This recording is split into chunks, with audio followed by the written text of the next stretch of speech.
I'm Julia Kanter. I'm based in Kansas City as of 2.5 years ago, and I have the pleasure of leading one of the AI and experience teams here at Zillow. So I'm one of our senior directors of product, and my team really focuses on the mover. Thought I was starting in marketing. That ended up very quickly turning into product management. So I started my career as a mobile PM. I was young when mobile started booming, but to me, like, this is more than just kind of a step function change in possibility. I don't see these tools making me less busy. I still feel just as busy, but I think I'm able to focus on different tasks that I think are a little bit more like external to the core role, become way faster to do. You can become more confident, the end result is more accurate or just a higher quality, so you can focus on the meatier parts of the job. Julia, thank you so much for coming on the podcast today. I want to throw it straight to you and have you give an introduction to our audience and tell us a little bit about who you are.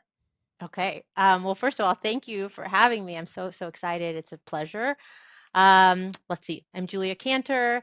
I'm based in Kansas City as of 2.5 years ago, and I have the pleasure of leading one of the AI and experience teams here at Zillow. So I'm one of our senior directors of product, and my team really focuses on the mover, so the buyer, the renter.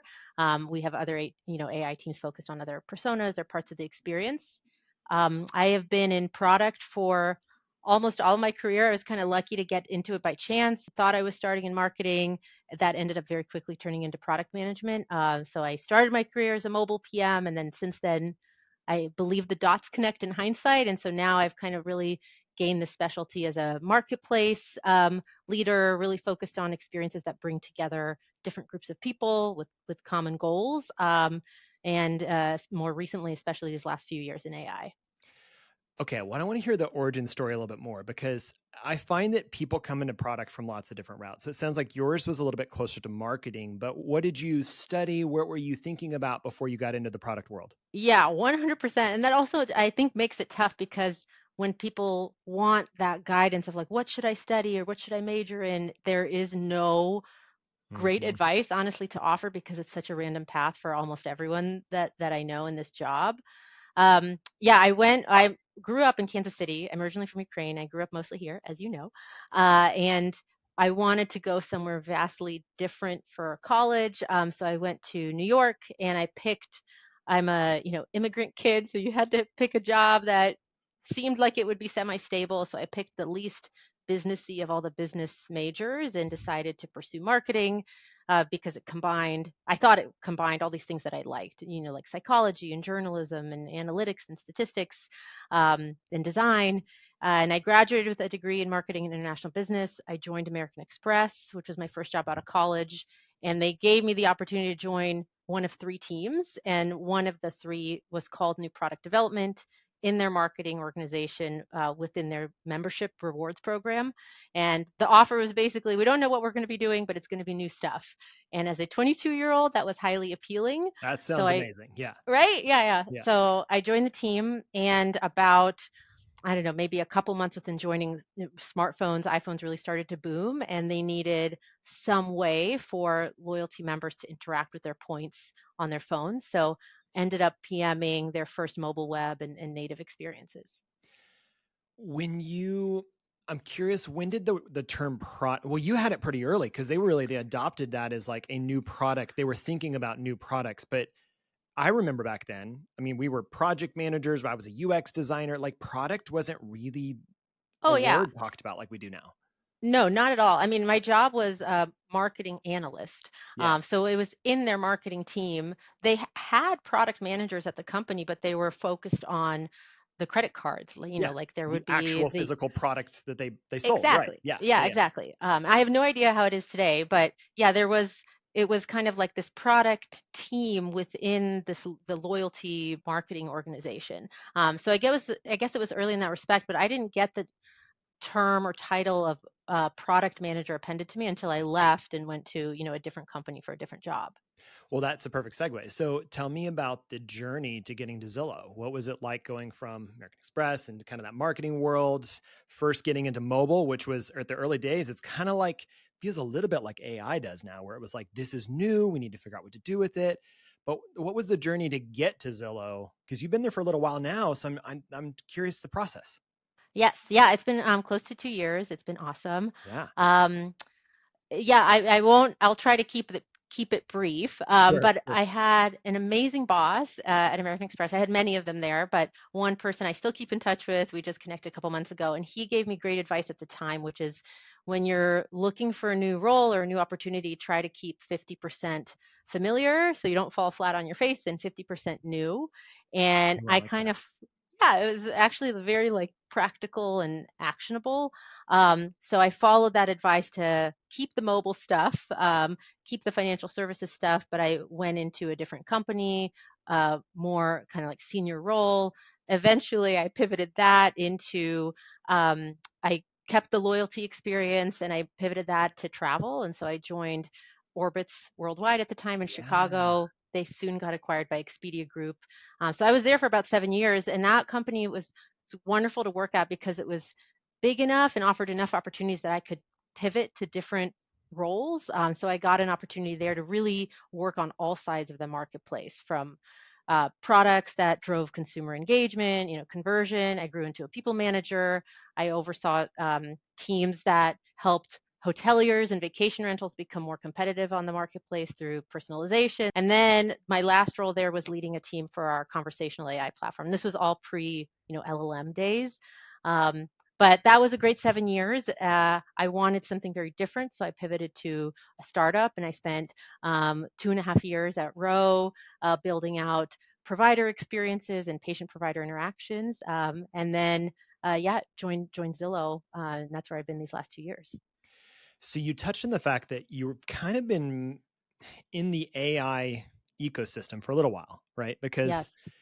I think that people think that AI just showed up 2 years ago, and that we haven't been thinking about it for a very long time and in different ways. And I heard somebody recently, I think it was on Lenny's podcast, that it was talking about the fact that AI is AI until it becomes machine learning and then just becomes Oh software. yeah, that was their CPO. Yeah, Yes, yeah. yes. It was a great And talk. I think that was such a great way to say it. Like, we now just think of that as like, oh, well, it's just software now. But that Yes. truly was like the effect of artificial intelligence, something doing something for us that we didn't expect it to do.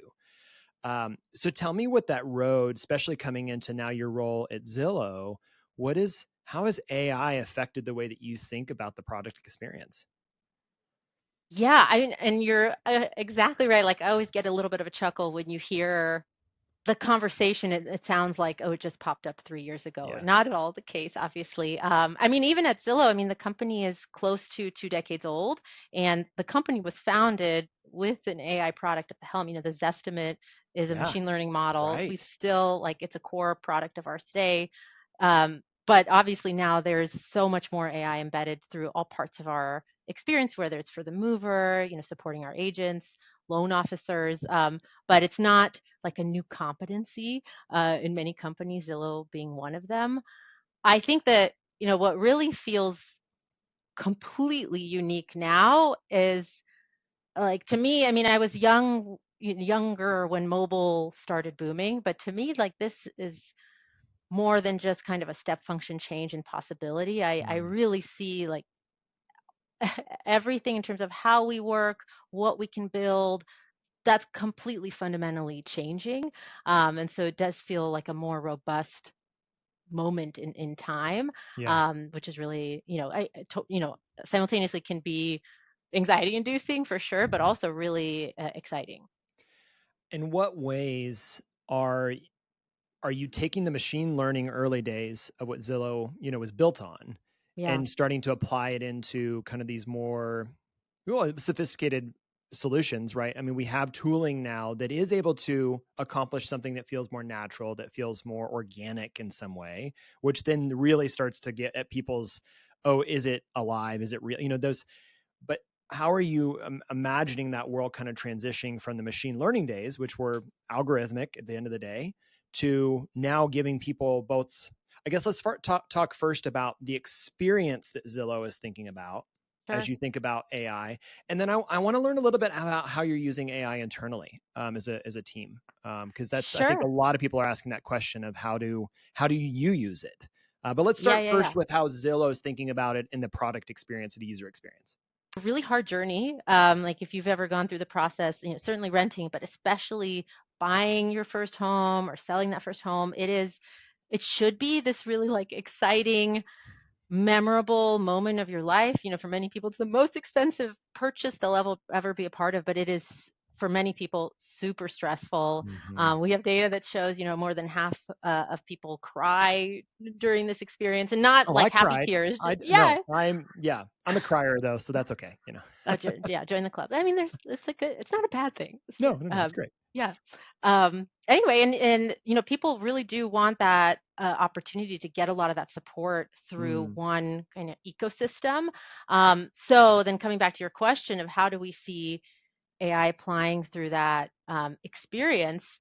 I mean, first and foremost, I really do think it sounds so cheesy. It's such a classic product answer, but like you really can't just be trying to figure out where you can place the hammer. Like you have to yes. start with a really clear customer problem, really clear business opportunity. And then, fortunately, there are many places where AI, both, traditional or passive AI, generative or agentic AI, can actually Mhm. help the customer, and that customer can be the mover. It can also be our real estate agents, it can be a loan officer. There's a lot of opportunity to simplify their workflows actually that other parts of our teams are helping with.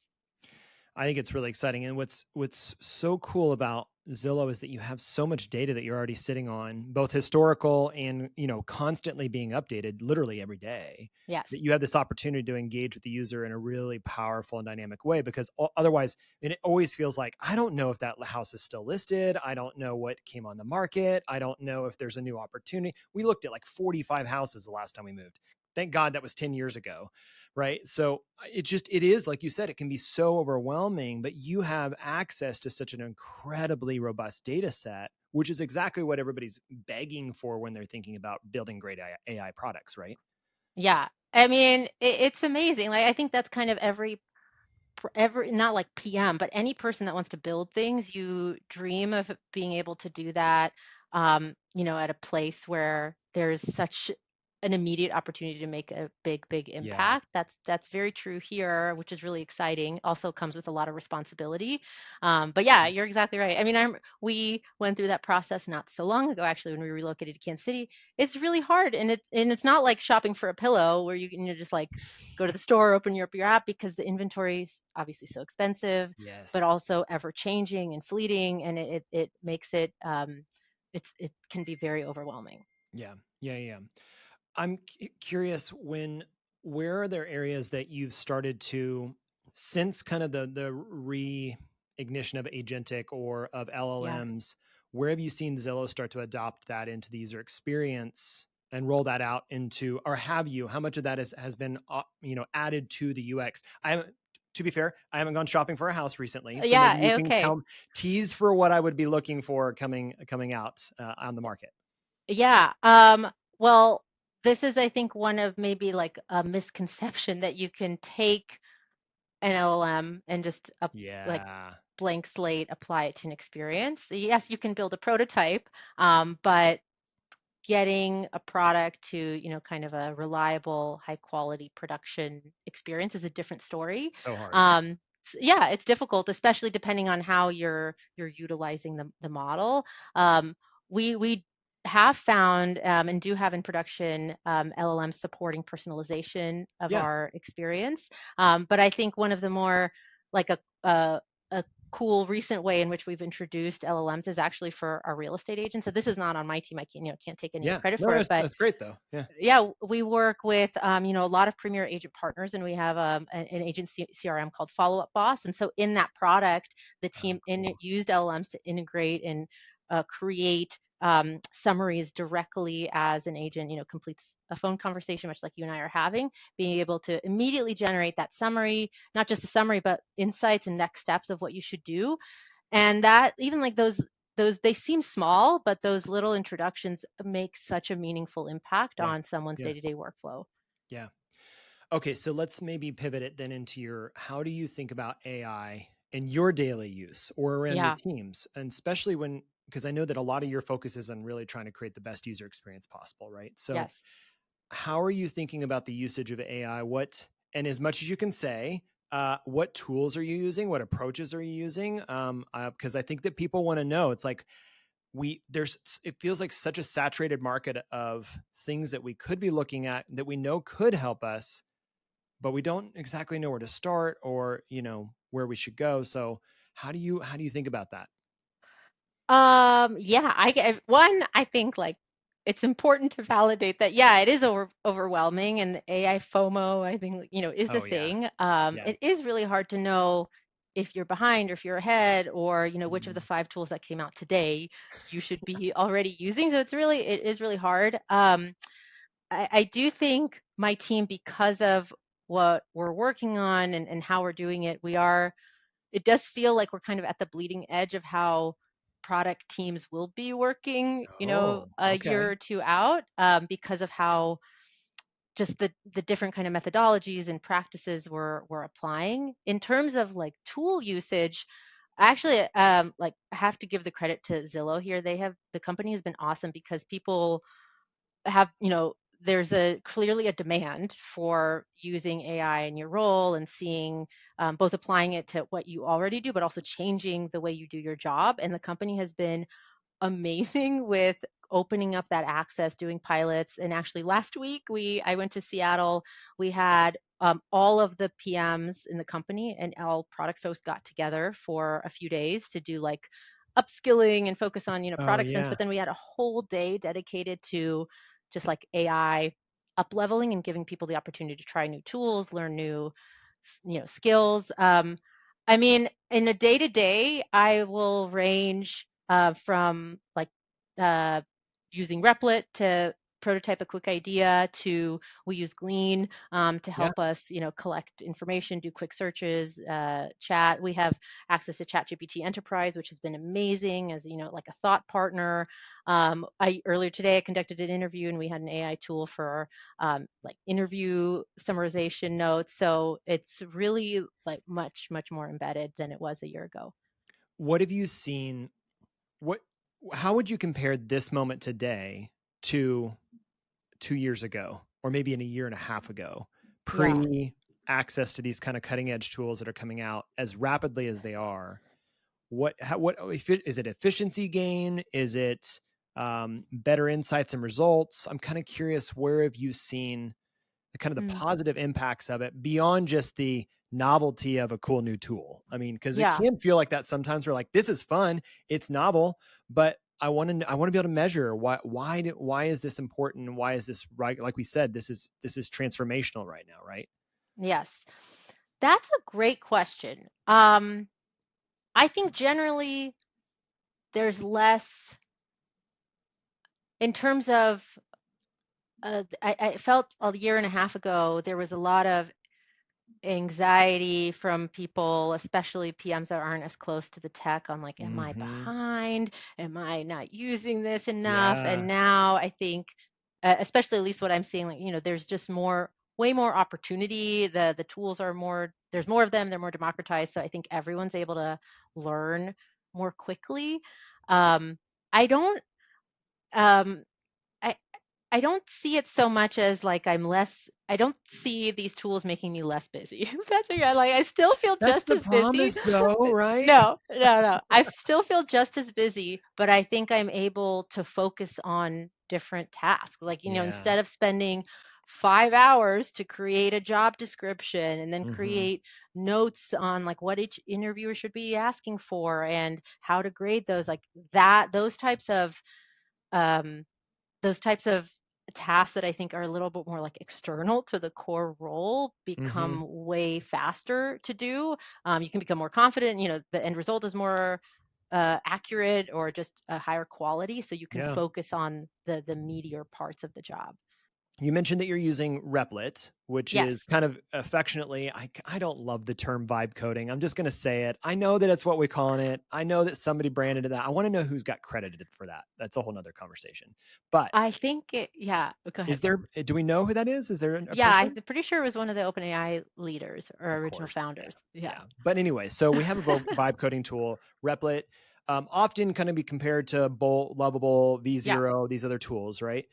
How are you using that, or are you using it in the way of thinking about it as a way to prototype and test new ideas? And how does that juxtapose to your use or complement your use of tools like Figma? How does that work within your production environment or your collaboration with engineering? I'm just kind of, because I think that's what everybody's trying to figure out right now is where did these tools fit into the process?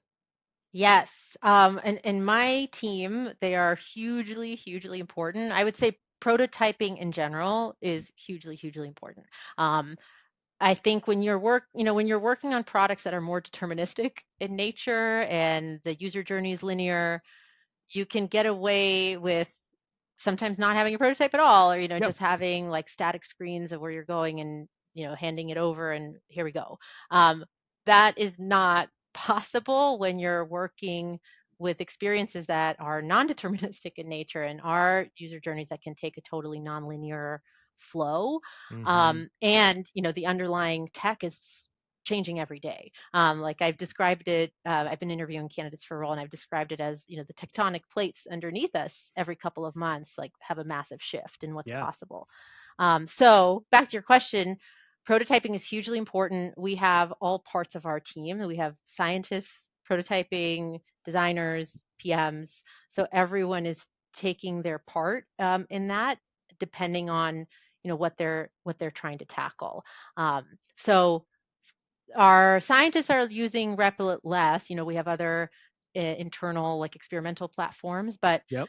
especially for our PMs, especially for the designers, these tools like Replit, Lovable have become really, really quite popular. I was in, and a lot of it is like kudos to our PMs, like they're the ones, and designers, they're the ones really diving in. Last week, I was on flight back from this PM summit that I told you about. And earlier that day, I had the chance to meet with a few real estate agents, and they were just sharing their experience of what frustrates them in the day to day and like what features they would love to have. And one of them mentioned, something that she would have loved to have in her day to day life. And I was, flying from Seattle to Kansas City and like built a prototype of that in Replit at 40,000 feet. It was just like, it's so fun. It's very cool. It is such an exciting time to be able to do stuff like that because I think Yes, that all of us would have these visions in our minds of, oh man, I can imagine what I might be able to show them because I think I can solve that problem fast. And even though it might not be production ready, which I think we all kind of admit that that's not what it's there for, at least today. That ability to communicate clearly, is this what you meant? Would this help you with, and then learn fast enough to go, that's either the right path or no, I had something in my mind's eye that wasn't in yours. 100%. Yeah, it enables such more efficient communication up front. Like it can help accelerate that product discovery process so much more. And I mean, we have PMs around the company as well that are way more, I would say, comfortable with coding or have a higher Sure. tech background. And so for those folks, they also have Cursor available internally and can take, prototyping or even products just to a next level. Yeah, it's super exciting times for all that.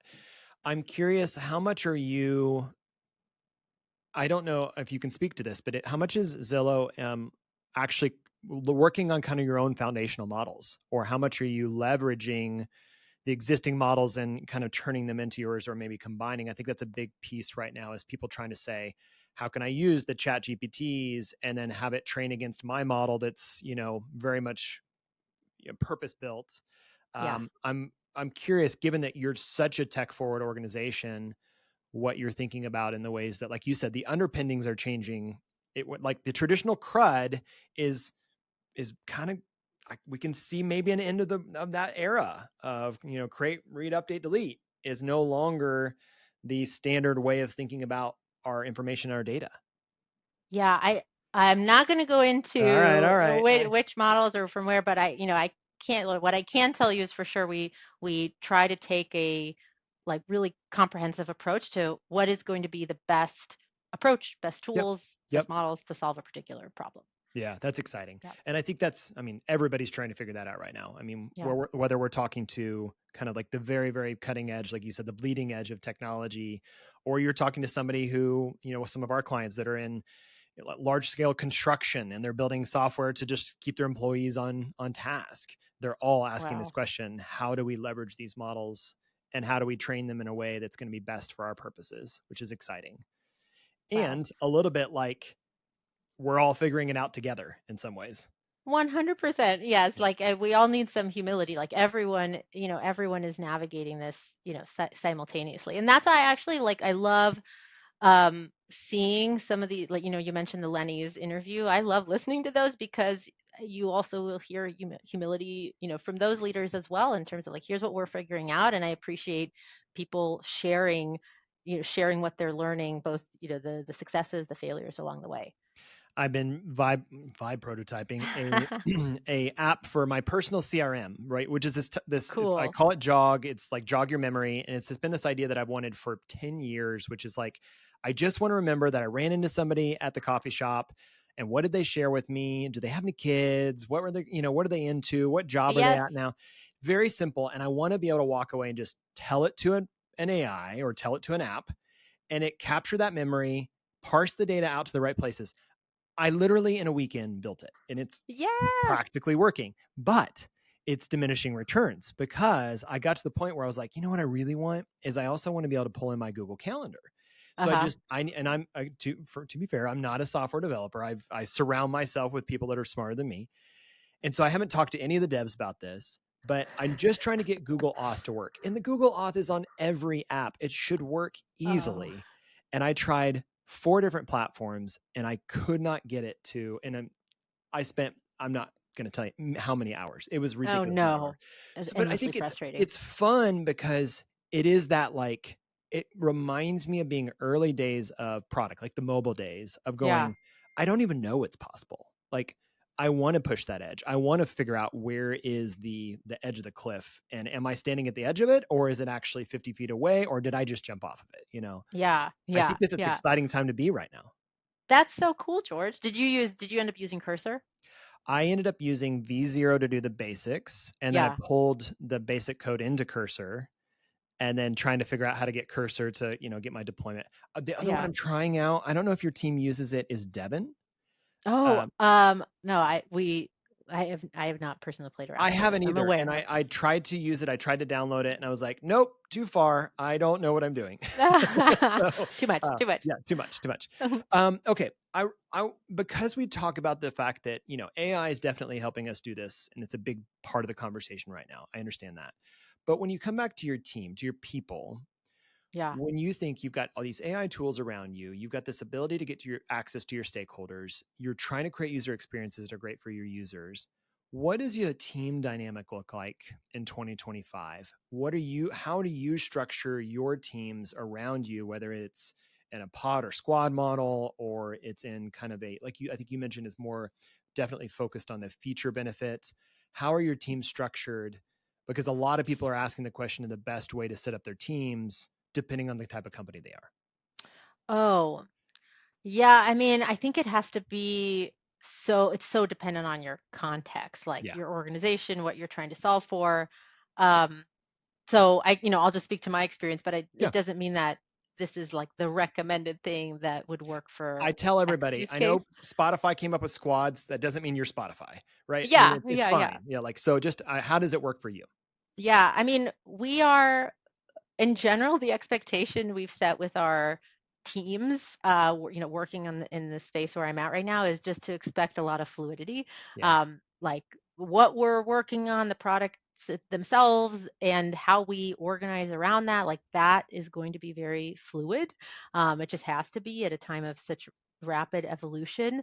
So what we have right now, you can check in a year if this is still, going to Sure. be durable. But what we have right now is we do have these kind of like home base teams Hmm. where they map there's a clear engineering or science team that works on kind of like their core roadmap, core goals, and those have a PM attached Yep. to that. In some cases they also have kind of like we don't have enough of a design team to have one per squad, but they're kind of like play zone coverage, you could Yeah. say. Yeah. Which is Yeah, common. Yeah. Especially yeah, in design. Yep.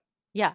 And then in addition to that, something that we're trying out just very recently is we will continue to have this kind of home-based structure, core roadmaps, but then we also have what we're establishing almost like we're calling them V teams, but they're essentially like tiger teams made up of people from all those teams, Yeah. depending on that are focused on a particular problem or a particular, you know, hypothesis that we want to explore. And so those pull from the different skill sets. And those are meant to be temporary because they're meant to, you know, address a certain It's goal. acute. Yeah, yeah. Yes. Awesome. Yeah. Awesome. Yeah, I think that's helpful because I think what what we find walking into a lot of organization is there's no shortage of engineering, right? Usually they have a lot of engineers because they've kind of said like we need people to write the code, right? That's the areas that they're most weak in, not necessarily the tech forward organizations like Zillow or others like this, but they're a little weaker in the UX and product space.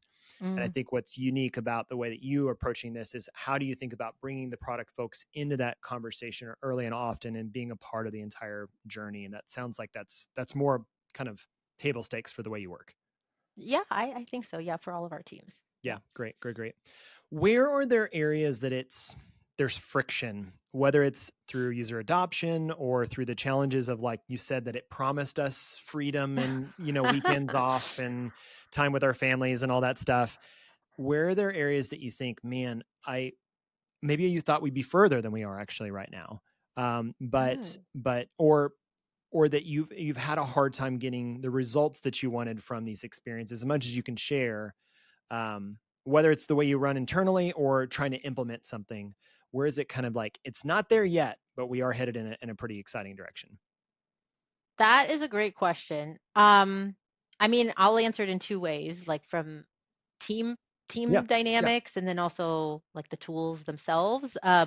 I think, you know, team dynamics, I don't know if it's friction, but I think like across tech, like it's clear that I will call it like our roles are becoming more pixelated, or like we're Mhm. blend parts of what we do day to day are blending a little bit. Like, you know, a engineer can like the tools make it so much easier to be product minded or spin up your own spec or, you know, opportunity Yeah. brief or, and then similarly, you know, like a designer can code, all of that. And I think that is great. Like I've always actually really liked working in those environments even before, you know, generative AI made that just easier to do day to day, but Mhm. create it does require practice just in how to do that day to day and redefining kind of getting to a new pattern or way of working with your partners, Yeah. especially when it's new. um, in terms of the tools, I guess I think the regular learning is it's one thing to see a demo online, or on TikTok or like, you know, read a paper, but another thing to just begin applying it into your own Yeah. application, you know, whatever that application might be, and realizing that like getting something up to quality is not as easy as just looking at a demo. I I've said this to the team, and you don't have to speak to this because this might give away too much of what you're doing internally, but that I get the LLM world. I get the Yeah. prompt engineering side of this. I get the vibe prototyping. The big waves of agentic conversation are happening a lot right now, and I've yet to see like really successful implementation. Like really Cursor's one. Cursor is probably the best one. You're right. Yeah. Yeah, Yeah. you're absolutely right. But it's still again some of the promises of what the headlines tell us juxtaposed to I mean it's the worst it'll ever be right now. Yes. Yes. But I think that's the one area that I go is any because I keep asking I want somebody to demo something for me where I'm like holy cow that that's that's what everybody promised me and I haven't quite seen that yet. That's the one area that is kind of seems a Yeah. little bit like we're heading there but we're not there yet. Yeah, I think it's coming. Like to your, I don't remember who it was, but I follow like a few of my like AI gurus on LinkedIn. And one of them had said, like, you know, 2025 is just going to be kind of the year of messy Yeah, yeah, agentic, like everyone's piloting something or trying something, yeah. but this will be the year to experiment. 2026, we're going to see things really Actual falling into production, place. right? Yeah, yeah, yeah. Just as we saw, you know, I think 2023, which was it, like was the year of a lot of multimodal exploration. And then last year we really saw that coming to life and That's early right. this year. Yeah. So I think I expect a similar pattern, if not, you know, faster pace, just given how exponentially fast things are moving. That's really good. Okay, this is a question I like to ask a lot of the folks that I have on. What is something, and this wasn't in our pre-roll of questions, so this Ooh, is more okay. just it's just kind of for you. What are principles that you think are kind of foundationally true for the way that you think about product in your teams or your user experience? Like, what's the thing that you under the surface you always have that one little script that runs in your brain that you think, if I'm doing this, I'm doing the right thing. George, great question. Um, Off the cuff, I will say, um, ask questions that will, I don't see that going anywhere. Having good judgment. I think Mm. that becomes, that's always been the like a trait of a good PM to me. And I think now, especially Mhm. when you can, do a deep research report in 30 minutes and get a tremendous amount of output, like it still requires your judgment to know, like, I probably shouldn't copy and paste this whole thing, or like, what of this should I Yeah. trust or utilize? Um, so that judgment will become increasingly important. So I don't think the need to have, clear understanding of your customer business is going anywhere. It's actually going to become more acute. Like, I think it will highlight, I think this era of PMing going forward will further kind of highlight the need for good product sense. It makes it more acute. So to say questions, judgment, and maybe a third one of just like high agency. That's really what I'm seeing. Yeah. It's always been the case, but especially now with so many tools available, even internally now, they're the PMs who really don't, who just dive in, don't wait for permission, dive in and take the agency to try something out is great, great I quality. those are great. So questions, good judgment, or wise judgment, maybe even, Yeah, and agency. I think those are, man, those are really powerful ideas. I think that's something that I we have kind of these same ethos at Crema here, where we think about how do we continue to do the work that we do and stay relevant, even though everything is changing around us all the time. And I think that's why I like principles, is because it's what is going to be true no matter what tool you're using, right? Um, totally. Yeah, yeah, yeah, yeah. yeah. That was good. That was a very introspective question. Okay, so now we're going to flip that on its head. Where do you think teams or product people in general struggle the most, or where do you see areas where we go, man, this is still just hard? You mean even with like today, even with the even tools and even everything? with the Yeah, yeah, tools, yeah. even in the moment, like you kind of mentioned it a little bit with having good judgment, but Yeah. where do you find, or where do you see, and it can be in your organization or outside or in your previous life or whatever, but where are there areas that I always like to kind of go towards the negative, kind of to frame it of, it's easy to talk about in a utopia, everything would work like this and we had the Yeah. tools and we'd all be in perfect harmony and there'd be no conflict and we'd ask the right questions. But then where are people that just like, you know what, all that can be true, but Yeah. it's still this at the end of the day, right? So I will, you may not like my answer, but I had in high school, I took a philosophy class, and the Oh, okay. philosophy teacher, he's since passed away, but was something he said like will forever stick with me, which is for each human being, their greatest strength is also their greatest weakness. And I don't even know Mhm. if that's true, but I agreed with it, and so I've taken that with me. So I think then your question, like where are PMs still struggling? I would say it's those same three things, like Yeah. asking good questions, having good judgment, having good agency, and some of that is it's hard to take the plunge, it's hard to dive in. There's you are also busy, how do you take the time? It is hard. I think I can see sometimes people shying away from questions because they don't want to, maybe they don't want to perceive it as like, well, why didn't I just look this up in ChatGPT? But that Oh, will, interesting. all of Yeah, those yeah. traits, I think where people, what's important is also where people, what's hard today. Yeah, and that's the human experience, right? Is that we don't want to be embarrassed, we don't want to miss out on an opportunity, we don't want to be seen in the wrong light. I mean, that's all, at the end of the day, we're trying to build tools for people to have better lives, better experiences, to flourish, right? Yeah. But it does come with this level of like, with anything good requires sacrifice or risk.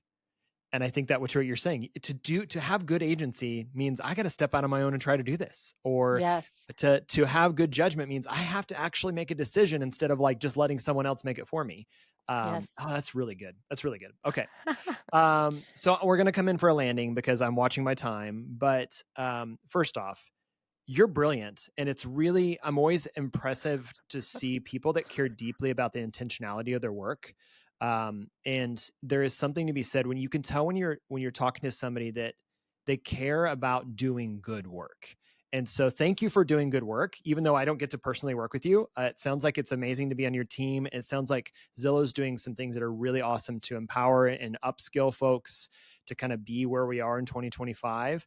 I'm excited to see the tools that roll out that you're not allowed to talk about right now, but I really want to pull on to figure, but I won't.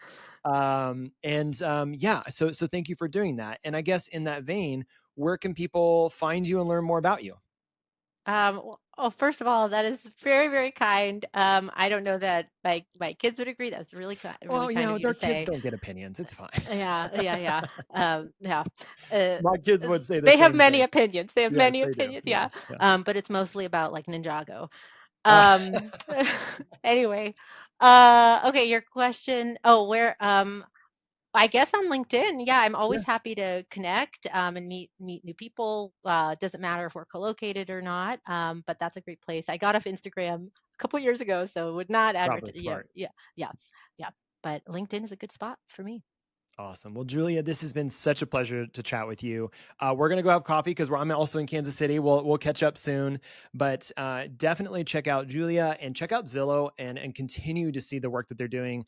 That's my like uh, uh, kind of bedroom therapy. Is sometimes I'll just check out what properties are coming on around our home and kind of going, ooh, maybe I'll go. Absolutely. But I don't want to move again, so I hope I don't have to do it anytime soon. So, but But you can Julia, still thank you look. so much for your input, your thoughts, and your perspective. Thank you so much, George. This was so fun. I really appreciate you having me. It was lovely. Awesome. Thanks, everybody.